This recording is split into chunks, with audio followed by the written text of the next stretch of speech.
छोटे भाई और इस क्षेत्र से आम आदमी पार्टी के प्रत्याशी भाई आदिल अहमद खान साहब, समाजवादी पार्टी के सांसद भाई अनिल भदौरिया जी, डॉक्टर आर.एस. पानी साहब, आज प्रचार खत्म होने के एक दिन पहले मैं आपके बीच में कुछ बातें करने के लिए आया हूं, कुछ अपील करने के लिए आया हूं। और अपने मोबाइल की लाइट जला लो सब, मोबाइल की लाइट जला लीजिए सब लोग पीछे तक। ये लाइट तो छोड़ दीजिए, चलेगी नहीं चलेगी, बस मोबाइल की लाइट जला लो। हमको तेज करना है, हमको दिक्कत नहीं है। क्यों दोस्तों,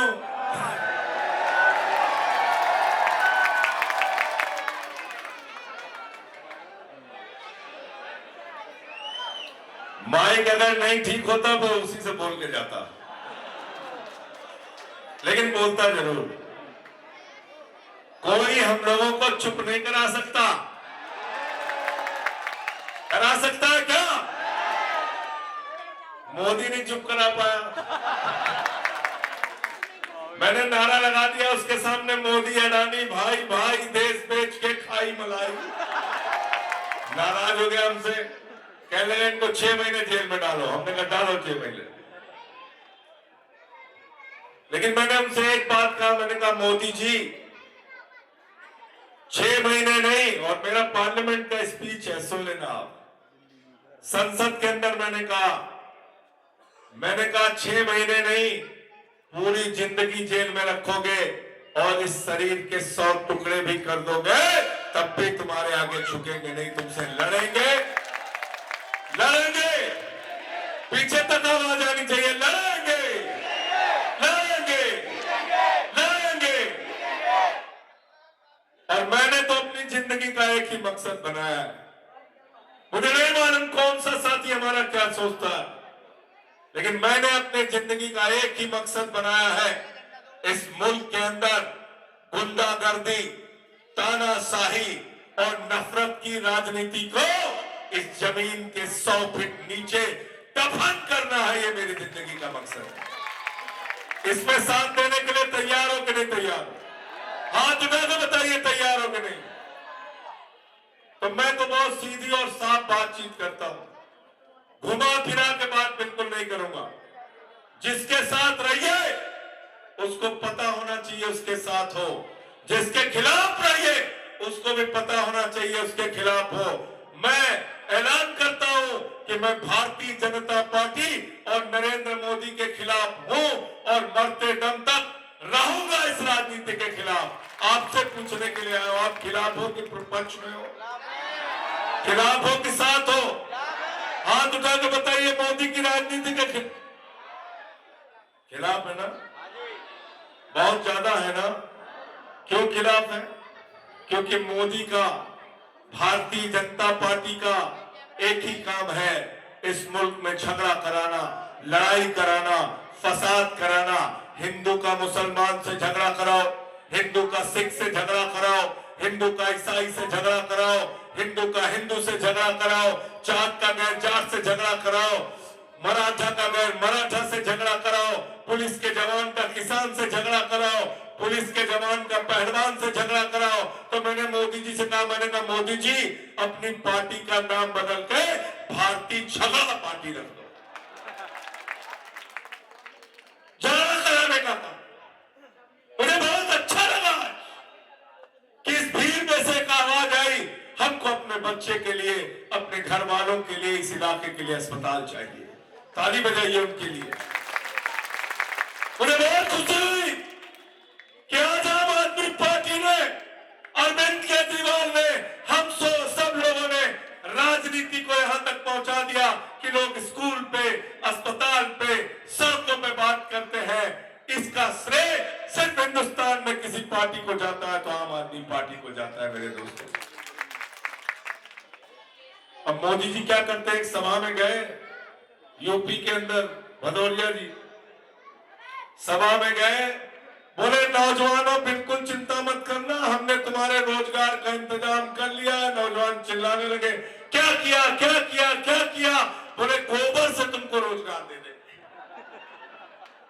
हमने कहा तुम्हारे दिमाग में ही गोबर भरा हुआ है, तुम क्या रोजगार दोगे? फिर एक सभा में गए तो कहने लगे, भाइयों और बहनों, गांव गांव में कब्रिस्तान है तो शमशान होना चाहिए कि नहीं होना चाहिए? इतने अपशक्नी लोग हैं। उसी के बाद कोरोना आ गई, गांव गांव में शमशान बन गया। मैं कहना चाहता हूं, इस दिल्ली की धरती पे खड़े होके, इस मुस्तफाबाद की धरती पे खड़े होके, हमें शमशान नहीं चाहिए, अपने बच्चों के लिए अच्छे स्कूल और अस्पताल चाहिए। क्या राजनीति हो रही है? कुछ बातें अभी आनंद भदौरिया जी ने की, मैं उसकी ओर इशारा नहीं करूंगा, आपको समझ में आ गया होगा। लेकिन मैं आपसे पूछना चाहता हूं पूरी ईमानदारी के साथ, मेरा चेहरा देख के मत बोलना, पीछे तक हाथ उठा के बताना, कांग्रेस पार्टी की सरकार दिल्ली में बन रही है क्या? बन रही है क्या? हाथ उठा के बताइए, बन रही है क्या? एक दो विधायक भी कांग्रेस के आ रहे हैं क्या दिल्ली में? आ रहे हैं क्या? सरकार किसकी बन रही है दिल्ली में? किसकी सरकार बन रही है? पीछे तक हाथ उठा के बताइए, किसकी सरकार बन रही है? कौन मुख्यमंत्री बन रहा है दिल्ली में? सरकार बन रही है केजरीवाल की, मुख्यमंत्री बन रहे हैं केजरीवाल, तो विधायक किसका होना चाहिए? किसका विधायक होना चाहिए? अपना वोट बर्बाद तो नहीं करोगे ना? बर्बाद तो नहीं करोगे? कांग्रेस को वोट देते हो, काम आ जाता है बीजेपी के। मध्य प्रदेश में कांग्रेस को जिताया, सब चले गए बीजेपी में। कर्नाटक में जिताया, चले गए बीजेपी में। पंजाब में जिताया, चले गए बीजेपी में। गोवा में जिताया, चले गए बीजेपी में। अरुणाचल में जिताया, चले गए बीजेपी में। उत्तराखंड में जिताया, चले गए बीजेपी में। दिल्ली में आए हैं, मोदी के खिलाफ नहीं बोल रहे, केजरीवाल और आम आदमी पार्टी के खिलाफ बोल रहे हैं। किससे लड़ रहे हैं कांग्रेस के लोग? किससे लड़ रहे हैं लोग? किससे लड़ रहे हैं? इसलिए मैं आपसे कहने के लिए आया हूं, एक भी वोट इधर उधर नहीं होना चाहिए, सारा का सारा वोट झाड़ू पे पड़ना चाहिए। एक केजरीवाल से लड़ने के लिए, एक आम आदमी पार्टी से लड़ने के लिए कितने पहलवान मैदान में आ गए। मोदी आ गए, अमित शाह आ गए, योगी आ गए, सारे मुख्यमंत्री आ गए, सारे केंद्रीय मंत्री आ गए, सारे सांसद आ गए, पैसे वाले आ गए, गुंडे आ गए, अपराधी आ गए। मैंने कहा ट्रंप को भी बुला लो चुनाव प्रचार में, लेकिन जीतेगा तो उनको भी बुला लो प्रचार के लिए। और आखिर क्या क्या भाषा बोल रहे हैं ये लोग। योगी बाबा आए, उत्तर प्रदेश में महाकुंभ चल रहा था, वहां की व्यवस्था की चिंता नहीं थी उनको। दिल्ली चुनाव प्रचार में आ गए, भगदड़ हुई, हादसा हुआ, बहुत सारे श्रद्धालु मर गए, हमें दुख है उस बात। लेकिन यहां आए तो क्या भाषा बोल रहे हैं, क्या कह रहे हैं? मुझसे मीडिया वालों ने कहा, बोले योगी बाबा यहां पे आए हैं, तो मैंने कहा क्या बुलडोजर लेके आए हैं? बोले नहीं, बिना बुलडोजर के आए हैं। मैंने कहा चुनाव के बाद बुलडोजर लेके आएंगे। बोले उनके बारे में आप क्या कहना चाहते हैं? मैंने कहा क्या हुआ? बोले जहां वो भाषण दे रहे थे वहां लिखा हुआ था बटोगे तो कटोगे, बटोगे तो कटोगे। मैंने कहा दिल्ली वालों ने नारा बदल लिया है। दिल्ली के हिंदू, दिल्ली के मुसलमान, दिल्ली के सिख, दिल्ली के ईसाई, दिल्ली के अगड़े, दिल्ली के पिछड़े, दलित, सवर्ण, रिक्शा वाला, ऑटो वाला, नौजवान, महिलाएं, बुजुर्ग, आम आदमी सब मिलकर नारा लगा रहे हैं, न बटिए न कटिए, मिलकर बीजेपी को न पटिए। तैयार हो सब लोग? तैयार हो ना? गलती से ये लोग आ गए तो ये वो पार्टी है जो ठेले पे नेम प्लेट लगवाने वाली पार्टी है। मैंने देश की संसद में बोला, मैंने कहा अगर नेम प्लेट लगवाना है तो रेडी पटरी वाले गरीब लोगों को नेम प्लेट क्यों लगवा रहे हो? उनके ठेलों पे नेम प्लेट क्यों लगवा रहे हो? अरे अपने दोस्तों के गले में नेम प्लेट लगवाओ मोदी जी, जिनको 16 लाख करोड़ रुपए के कर्जे तुमने माफ किए हैं, जो हिंदुस्तान के गद्दार हैं, जिन्होंने देश का पैसा लूटा है। हम जानना चाहते हैं वो लुटेरे कौन है, नेम प्लेट उनके गले में बांधो। मैंने आंख पर आंख डाल के संसद के अंदर ये बात कही। इसलिए जब अपना वोट 5 तारीख के लिए देने के लिए जाना तो याद करके जाना, नफरत की राजनीति, तानाशाही और गुंडागर्दी की राजनीति को दिल्ली के अंदर समाप्त करना है और झाड़ू का बटन आपको दबाना है। झाड़ू का बटन दबाना है। अरविंद केजरीवाल की सरकार ने जो जो काम किए हैं उसको भी याद करके जाना। केजरीवाल की सरकार ने दिल्ली के अंदर मुख्यमंत्री बनने के बाद जब सरकारी स्कूलों का दौरा केजरीवाल जी करने जाते थे, मकड़ी के जाले लगे रहते थे सरकारी स्कूलों में। टाट पट्टी पे बच्चे बैठ के पढ़ते थे। बच्चियों के लिए टॉयलेट का इंतजाम नहीं था। आज उन्हीं सरकारी स्कूलों में जहां मकड़ी के जाले लगे रहते थे, आपके बच्चों की पढ़ाई के लिए एयर कंडीशन कमरे बनवाए, एथलीट के ग्राउंड बनवाए, हॉकी के ग्राउंड बनवाए, स्विमिंग पूल का निर्माण कराया। देश में सबसे बेहतरीन सरकारी स्कूल दिल्ली में बनवाए। बताओ कोई गुनाह किया क्या? कोई गलत काम किया क्या? अमेरिका के राष्ट्रपति ट्रंप की पत्नी हिंदुस्तान आई। मोदी जी ने कहा गुजरात का स्कूल देख लो, उसने कहा नहीं देखना। बोले मध्य प्रदेश का देख लो, उसने कहा नहीं देखना। बोले हरियाणा का देख लो, उसने कहा नहीं देखना। बोले उत्तर प्रदेश का देख लो, उसने कहा नहीं देखना। तो मोदी जी ने कहा फिर देखना क्या है? तो कहने लगे हमें केजरीवाल का सरकारी स्कूल देखना है।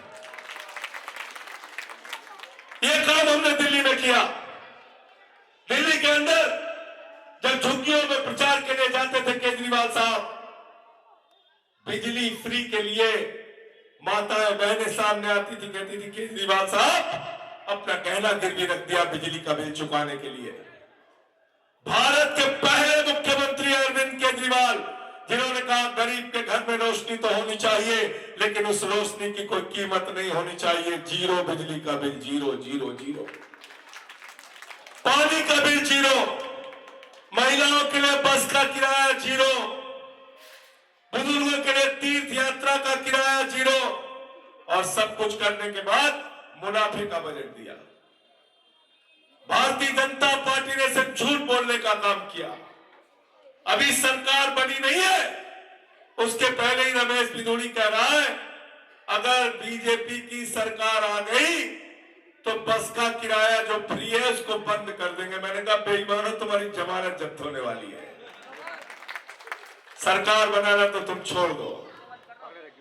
इसलिए साथियों और दोस्तों, आपसे हाथ जोड़कर विनती करने के लिए आया हूं। 5 तारीख को जब अपना वोट देने के लिए जाना तो हमारे छोटे भाई आदिल अहमद खान, जो पिछले 12-13 साल से अपनी नौकरी, अपनी पढ़ाई, अपना कैरियर छोड़ के आम आदमी पार्टी के साथ मिलकर दिन रात काम कर रहे हैं। जब संजय सिंह जेल में थे, मनीष सिसोदिया जेल में थे, सत्येंद्र जैन जेल में थे, जब हम लोग जेल के अंदर थे, बाहर लाठियां खाने का काम आदिल अहमद खान अपने कार्यकर्ताओं के साथ कर रहे थे। हमारे यूनुस भाई जो विधायक हैं, ये लोग हमारी लड़ाई लड़ने का काम कर रहे थे। और आज मुझे खुशी है कि सारे लोग मिलकर आदिल के साथ खड़े हैं। यहां से इतनी बड़ी जीत इनको देके भेजना कि पूरे दिल्ली में नंबर 1 पे मुस्तफाबाद की सीट आनी चाहिए। तैयार हो सब लोग? तैयार हो ना? मुस्तफाबाद नंबर 1 पे लाना है आपको। यूनुस भाई, सबकी जिम्मेदारी है। खुशनूर भाई, हमारे ताज मोहम्मद भाई, शेर मोहम्मद भाई, सलीम भाई, मैं नाम लूंगा तो बहुत लंबी लिस्ट है। आप सबसे कह के जा रहा हूं, और अंतिम दिन के लिए, वोटिंग के दिन के लिए सतर्क रहना। सुबह सारे काम छोड़ के सबसे पहला काम क्या करना है? अपने छोटे बच्चों का माथा चूम के जाना और झाड़ू का बटन दबा के आना अरविंद केजरीवाल और आदिल अहमद खान को जिता के आना। मैं पूरे दिल्ली में जा रहा हूं, 60 से ज्यादा सीटें आम आदमी पार्टी की आ रही है और फिर से चौथी बार दिल्ली के अंदर केजरीवाल और आम आदमी पार्टी की सरकार बनेगी। सबको भरोसा है ना? सरकार केजरीवाल की बन रही है ना? फिर से पूछ रहा हूं, हाथ उठा के बताओ पीछे तक, किसी के मन में कोई डाउट, कोई शंका तो नहीं है? तो हमारे छोटे भाई का साथ देना है कि नहीं देना है आपको? क्या चुनाव निशान है इनका? जोर से बोलिए, क्या चुनाव निशान है? क्या चुनाव निशान है? घर की सफाई करनी हो तो क्या चाहिए? मोहल्ले की सफाई करनी हो तो क्या चाहिए? मुस्तफाबाद की सफाई करनी हो तो क्या चाहिए? दिल्ली की सफाई करनी हो तो क्या चाहिए? देश की सफाई करनी हो तो क्या चाहिए? और भाजपाइयों के दिमाग का भूत उतारना हो तो क्या चाहिए?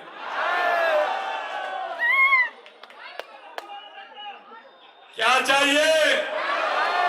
क्या चाहिए? किसी चक्कर में तो नहीं फंसोगे? नहीं फंसोगे ना? नहीं मैं गया था नई दिल्ली में, एक चाचा जी मिल गए, बोले बीजेपी वाला बहुत रुपया बांट रहा है। हमने कहा क्या क्या बांट रहा है? बोले रुपया बांट रहा है, चादर बांट रहा है, साड़ी बांट रहा है, लोटा बांट रहा है, जूता बांट रहा है। तो मैंने कहा जूता क्यों बांट रहा है? बोले इनके कर्म खराब है इसलिए जूता बांट रहा है। कहने लगे इसके कर्म खराब है इसलिए जूता बांट रहा है। तो साथियों और दोस्तों, मोहब्बत की बुनियाद पे इस मुल्क को आगे लेके जाना है, एकता की बुनियाद पे इस मुल्क को आगे लेके जाना है, भाईचारे की बुनियाद पे इस मुल्क को आगे लेके जाना है।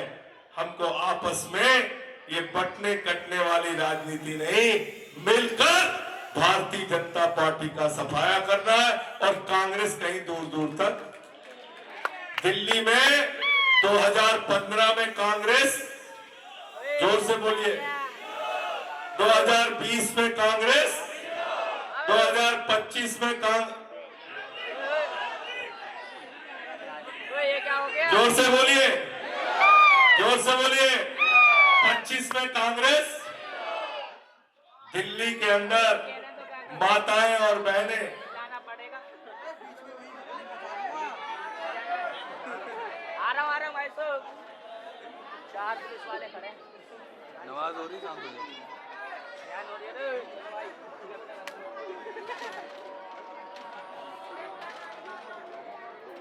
लगा दो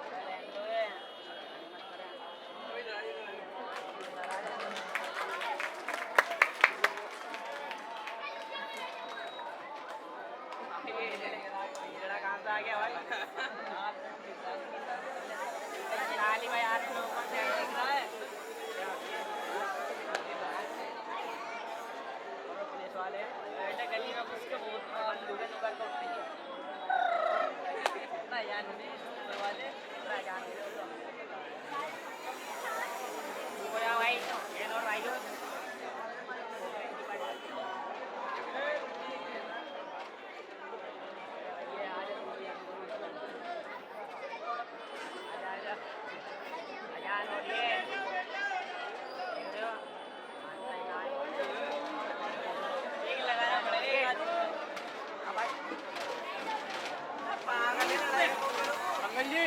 ये परेशान कर रहे हैं, देखो ये लो ए लोगों को धक्का दे परेशान रहा कर है, रहे हैं लोगों को बार बार। धक्का दे रहा है तेरा बंदूक होगा।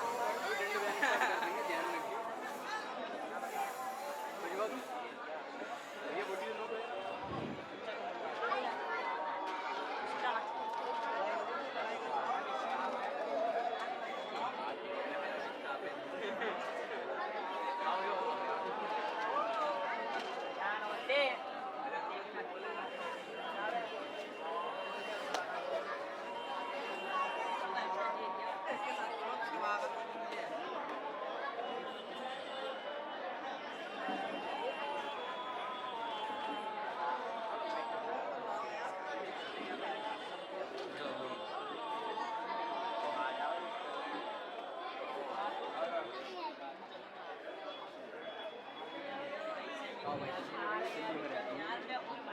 तो बस मेरी बात पूरी हो गई थी। अंत में एक भरोसा आपके साथ लेके जाना चाहता हूं और 8 तारीख को आपसे मिलूंगा। आज तरह तरह की बातें चलाई जा रही हैं। किसी दुविधा में तो नहीं हो ना आप लोग? किसी भ्रम में तो नहीं हो? सरकार झाड़ू की बन रही है ना? केजरीवाल की सरकार बन रही है ना? तो आदिल अहमद खान को जिता देना। जिता देंगे भाई। आप मुझे कितने लोग मुझे अपना भाई, अपना बेटा, अपना साथी मानते हो? हाथ उठा के बता दो। परेशान कौन कर रहा है? वो बोल रहे हैं, हम हाँ कर रहे हैं। अच्छे चिल्ला रहे हो। अगर आप मानते हो तो हमारे इस छोटे भाई को जिता के भेज देना। 8 तारीख को आपके सामने हाथ जोड़कर आपका अभिवादन करने के लिए आऊंगा। इनकलाब, इनकलाब, आम आदमी पार्टी, अरविंद केजरीवाल, आदिल भाई।